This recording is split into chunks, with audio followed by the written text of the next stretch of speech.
જ્યાં સુધી મનુષ્ય ભાવ નથી આવતો ત્યાંથી સૌ પ્રત્યે સૌને પરમ ભાવ વર્તે છે. હરિભક્ત જ્યાં સુધી મનુષ્ય ભાવ નથી આવતો એટલે બધા ભક્તો મુક્તો મનાય ત્યાં સુધી સૌ પ્રત્યે સૌને પરમ ભાવ વર્તે છે. આ પરમ ભાવ છે તે મોક્ષનું દ્વાર ખોલી આપે છે. અંદર એક માટે સદભાવ મોક્ષનું દ્વાર ખુલી જાય. બાકી ઓલા મોક્ષનું ઓલે સંવાદ કરે છે ને આપણે ઢીંચી ઓલો પંડિત આવે ને આ આવે ને બધા આવે, કોઈ મોક્ષનું દ્વાર ખોલી શકતા નથી. બધા અથડાઈને પાછા પડે. આ ખોલી નાખે 15 અંદર. તપ વ્રત નહીં ખોલે, મારા નહીં ખોલે. હરિભક્તો માટે તો ભાવ હોય એ મોક્ષનું દ્વાર ખુલ્યું. મહારાજ કહે, સ્વામિનારાયણ ભગવાન કહે છે, યોગી અપાય નહીં, શ્રીજી મહારાજ પોતે કહે છે. મનુષ્ય ભાવ આવ્યો તો જાણવું કે મોક્ષ દ્વાર બંધ થયું. કોનામાં? અહીં નહીં, અહીં તો બહુ આગળની વાત છે. અહીંયા મનુષ્ય ભાવ આવે ને આ લોકના નથી. આ બધા મહારાજ વાત કરી અક્ષરધામના મુક્તો આવ્યા છે, ગૌલોકના વૈકુંઠના બદ્રિકાશ્રમના મુક્તો આવ્યા છે અહીંયા. હા, ઓર્ડનરી નથી કોઈ. દેખાય છે ઓર્ડનરી નથી. હા,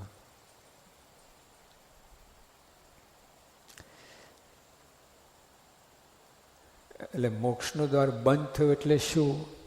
અજ્ઞાન અંધકારનું દ્વાર ખુલ્યું. અજ્ઞાન ને અંધકારનું દ્વાર ખુલ્યું.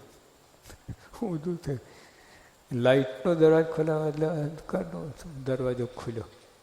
આપણે માનીને દોડ્યા કે અહીં ખોલશું તો અંદર લાઇટ પણ અંધકાર. પરમ ભાવ હશે ને એ સચ્ચી વાત છે. એક ભક્ત બીજા ભક્ત પ્રત્યે જેટલો સુરત થયો તેટલો તે અમારો પ્રાણ થયો. આહા, કઈ વાત કહી. જો સમજો હવે કરવા જેવું કે નહીં. આ શું કહે છે? એક ભક્ત બીજા ભક્ત પ્રત્યે જેટલો સુરત થયો તેટલો તે અમારો પ્રાણ થયો. ભગવાનનું પ્રાણ તે સુરત ભાવ રાખો ને બીજા ભક્તો માટે, એટલો એ મારો પ્રાણ થયો. સુરતપણું મારો પ્રાણ છે. સુરતપણું મારું પ્રાણ છે. તો જ્યાં ભગવાનનું પ્રાણ બનવું હોય સુરત ભાવ રાખો અંદર.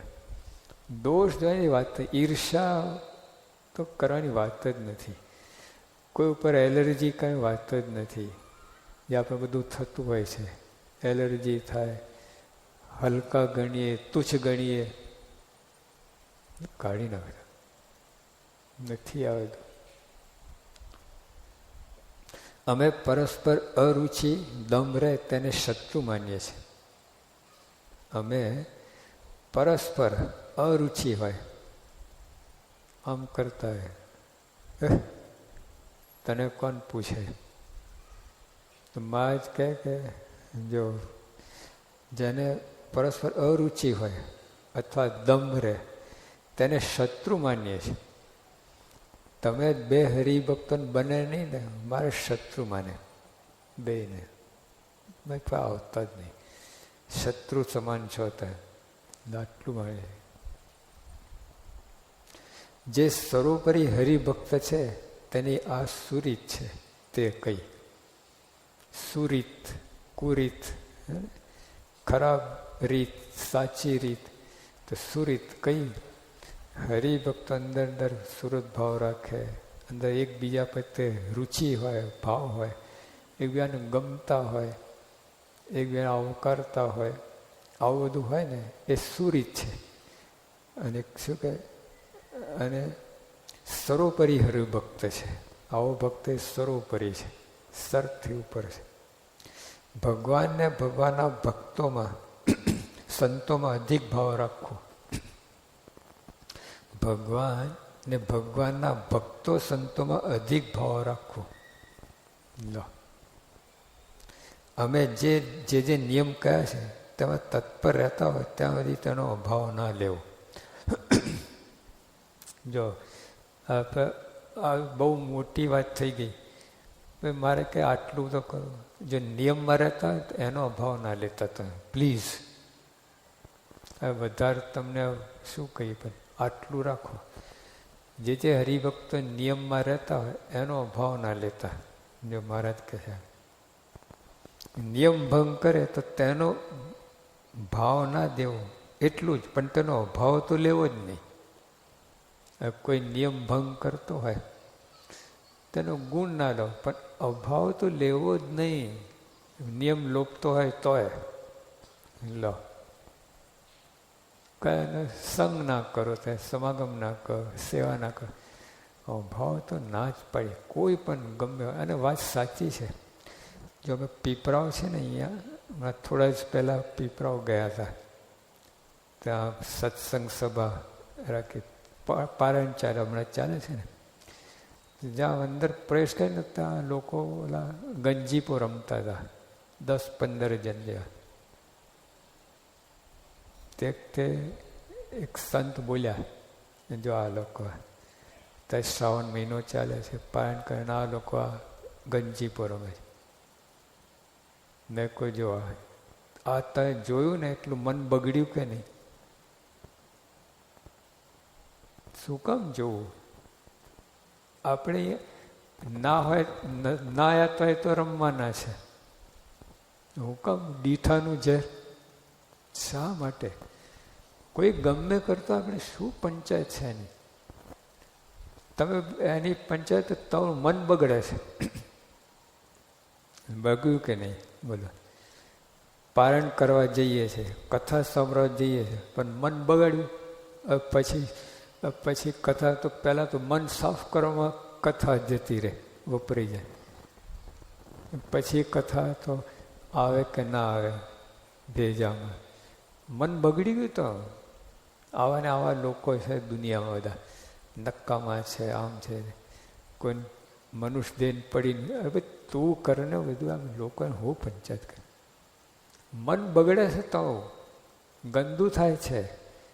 કોઈનો પણ દોષ જોયા ને તમે, મન ગંદુ થયું. તમે શું જરૂર છે? ભલે ગંજી પર નાગા નાસ્તા તો તમે હું માટે આપણે શું લેવા દેવા?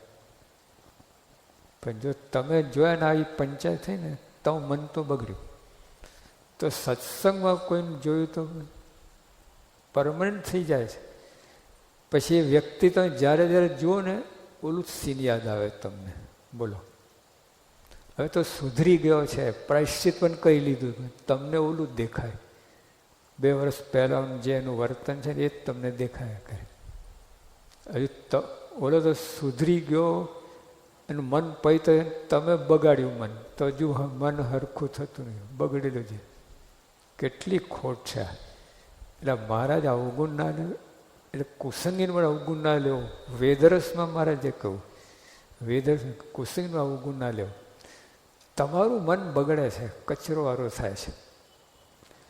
તો ગટરમાં હાથ નાખો, હાથ બગડે કે નહીં? પછી ધોઈ નાખો તોય શું? નાખ્યું શું કામ અંદર? તો ધોઈએ પણ આ અવગુણ ધોવાતું નથી. હા, તો ખ્યાલ અંદર એકઠું થતું જાય. આનો અવગુણ આવ્યો, આનો અવગુણ આવ્યો, તો બધું અંદર જમે થાય છે. બધાના અવગુણ એક સીડી તૈયાર થાય છે અંદર, અવગુણની સીડી. હા, તમને ખબર નથી પડતી. ત્યાં સુખ આવે જ નહીં. પગમાં 1, 2, 3, 4 જેટલી ફાંસો વાગી હોય, શું સુખ આવે તમને? ચાલો તો દુખે, પણ એમનેમય દુખે તમને. ના ચાલો ને તો આ બધું આ બીજાને પંચાયત કરી. જો જાગાશો એટલે કહું, પારકી ક્રિયા, પારકા દોષ, પારકો આકાર ના જો તો બ્રહ્મરૂપ થઈ જાય. કરવાનું જવા દો, ન કરવાનું બ્રેક મારો તો બ્રહ્મરૂપ થઈ જાઓ. જાગાશો એવું નહીં બોલ્યા ગુણ લો આ કરતો બ્રહ્મરૂપ થાય. પણ જે અવરા કરી એ બંધ કરો, અવરાઈ બંધ કરો. પારકી ક્રિયા, એટલે ઓલા અમે જોયું ને ગંજીપો રમતા હતા, પારકી ક્રિયા હું જોવાની જરૂર હતી. પારકો આકાર, રૂપ કુરૂપ, પારકા દોષ બંધ કર. આટલું બંધ કરો ને તો ભ્રમરૂપ થઈ જાય. કરવાનું તો નથી કહેતા, પણ આ જે કરો છે એ બંધ કરો તો કેટલો લાભ થઈ જાય છે. હા, જો આ સિગરેટ ઘણા પીએ છે ને, ખાલી બંધ કરો ને તમે, બંધ કરો તો કેન્સર ના થાય, અટકી જાય. તેવું છે. એટલે આમાં કેટલો ફાયદો થઈ જાય. એટલે આ બધી વાત આપણને કઈ છે, ઝીણી છે, એટલે આપણે સુધારો અહીં કરવાનો છે. ભાઈ બધું આ જે રોજ ક્રિયા કરીને એમાં જ રોજ તપાસ કરો. આજે મને કોઈનો અવગુણ આવ્યો છે ખરો? આટલું જ ચેક કરો તો બહુ મજા આવશે તમને. બોલો અમે ક્યાં શું કર્યું? અમે અંદર શાંતિ થશે, સારું દ્રઢતા થશે કે હવે મારે અવગુણ લેવો નથી. સાહેબ કે બ્રહ્મરૂપ એવા હરિભક્ત સંતનો તો દોષ લેવાય જ નહીં, છે જ નહીં. ક્યાંથી તમે શોધી કાઢ્યો પ્રશ્ન છે, એમાં દોષ છે જ નહીં. તમે ક્યાંથી દેખાયું? ગજબ કહેવાય ને.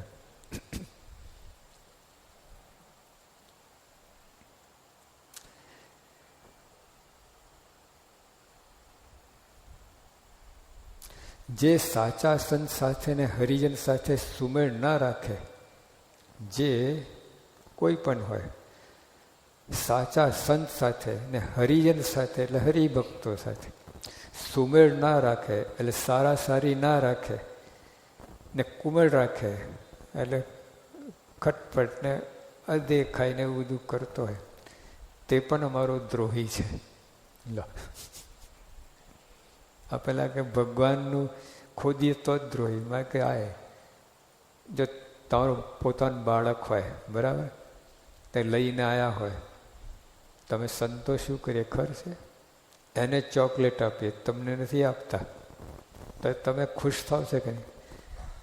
બાબા કરતાં વધારે ખુશ તમે થાવ છો. હા, અમે ચાય પકડી લીધી છે. તમને રાજી કરે ને તમે બાબાને ચોકલેટ આપીએ, ઓલોને જેટલો આવે એને કરતાં તમને ડબલ આનંદ આવશે. પણ બાબાને ધોલ મારીને તમને ચોકલેટ ગમે તો ભાઈ આવે જ નહીં સત્સંગમાં.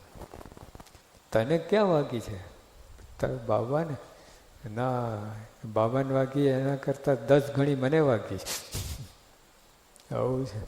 તો મહારાજ એ જ કહે છે કે તમે મને ધોલ નથી મારતા, પણ મારા ભક્તોને માને છે ને, મને 10 ગણી ધોલ પડે છે.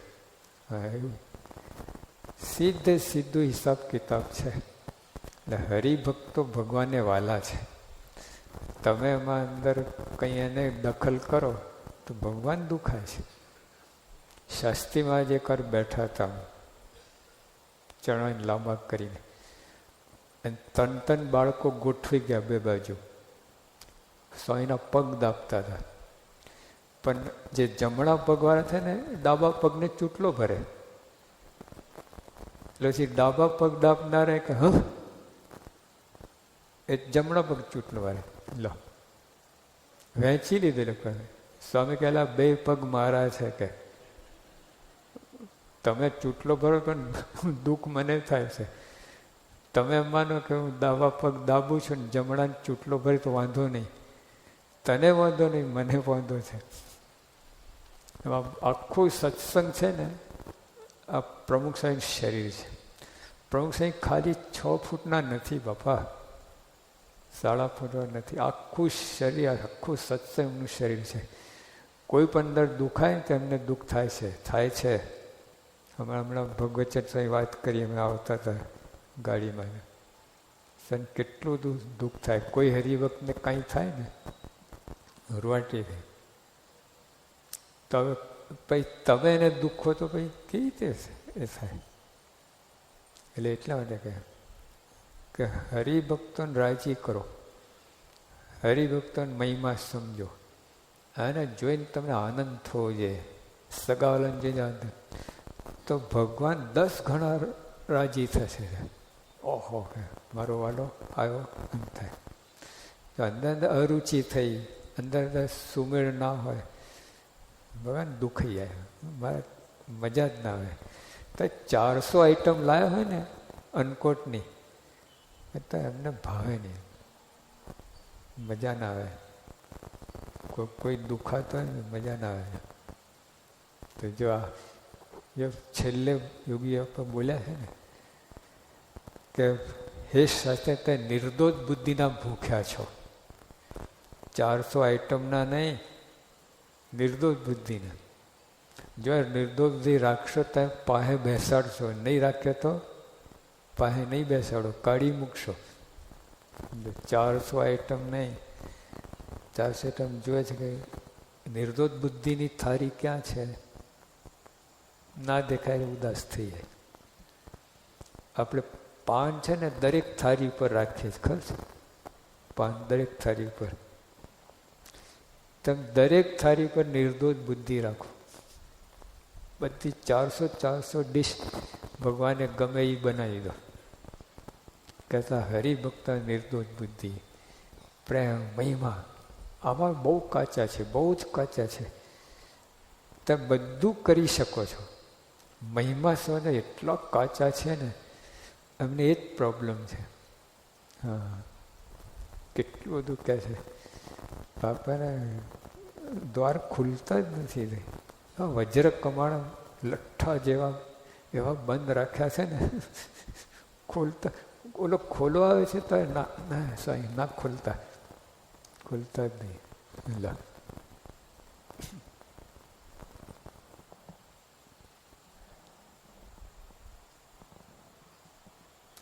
જે હરિજન સાચા સંત કે એકાંતિક ભક્ત પર ચિત્ત ચોરે, કપટ રાખે, એટલો તે કાચો રહે છે. જો અહીંયા નહીં, અહીંયા એટલે મહિમા કે પણ મહિમા ના હોય એ કાચો કહેવાય. હા, ભલે કહો નહીં પણ અંદર સમજો ખરા, એ પાકો હોય નહીં ને કે ઓહો તમે તો બહુ મોટા નામ તેમ, એ બનાવટ ના કરતા. તમે બગાડો તમે, સાચા થાઓ બધી વાતમાં. હા, ના સમજાય ભલે પ્રાર્થના કરો ભગવાનને, દંભ ના કરો.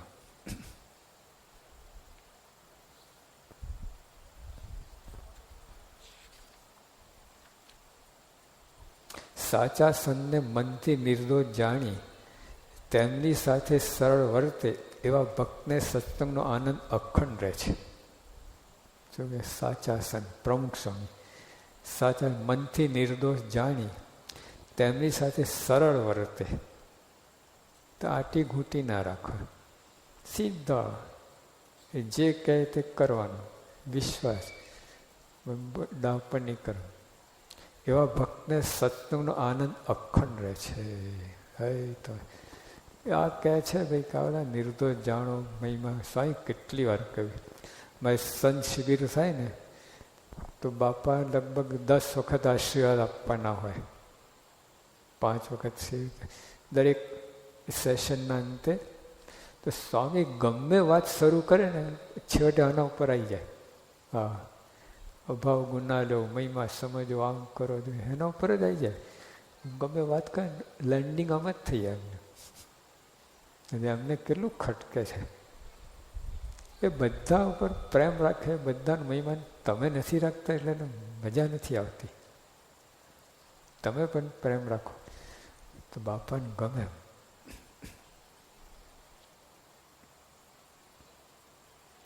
શ્રીહરિ કે સારંગપુરમાં જીવા ખચા દરબાર સંતોના મંડળો મળ્યા. સારંગપુરમાં સમય એટલે બધા સંતો ચારે બાજુથી ગામડે ફરતા ભેગા થવા લાગ્યા. હરિ મહારાજ શું કહે છે, બધા ભેગા થયા ને. શ્રીહરિ કહે જ્યાં સુધી સંતોમાં પરસ્પર મહાલૌકિક ભાવ રહે, હેત રહે, ત્યાં સુધી ભગવાન પ્રગટ છે. કઈ વાત કહી? જ્યાં સુધી સંતોમાં પરસ્પર મહાઅલૌકિક ભાવ રહે, અલૌકિક નહીં, મહાઅલૌકિક ભાવ રહે, હેત રહે, ત્યાં સુધી ભગવાન પ્રગટ છે. ભગવાન પ્રગટ રાખવા હોય તો આ કરો, ભગવાન હોંશે હોંશે રહેશે. હવે તક મશરૂની પેલા ગાદલા ને તરૈયો બધી બંધ તો ભગવાન નહીં આવે. હાવ કઠણ બાજોટ હશે ને, આવું હશે ને, ભગવાન આવશે, ગમશે ભગવાન. ભગવાન આ જોઈએ છે, આ સંત પ્રમુખ સાહેબને આ જોઈએ છે. અંદર નતા એકબીજાને મહિમા સમજો, એકબીજાને જોઈને રાજી થાવ, પણ અવગુણ ના લો, ગુણ ગણ આટલું તો કરે ભગવાન રાજી. બીજું પછી ઓછું વધતું થાય વાંધો, પણ આટલું તો કરો ને તમને આમ ખેંચાઈને આવશે. હા, આવી વાત છે. તો આપણે આજે યોગી આપણે કહ્યું સમશ્રુત ભાવ એકતા સત્સંગ, તમારા સંબંધવાળો ગમે તો હોય, માથાના મુકટમાં ને બધી વાત કરી એ આપણે ધારવાની છે, કરવાની છે. બીજું બધું આપણે કરીએ છીએ પણ કરવા નથી કરતા, એટલે એ સૂઝ પડે એ બુદ્ધિ ભગવાન આપે, પ્રાર્થના. સહેજાન સાંઈ મહારાજ.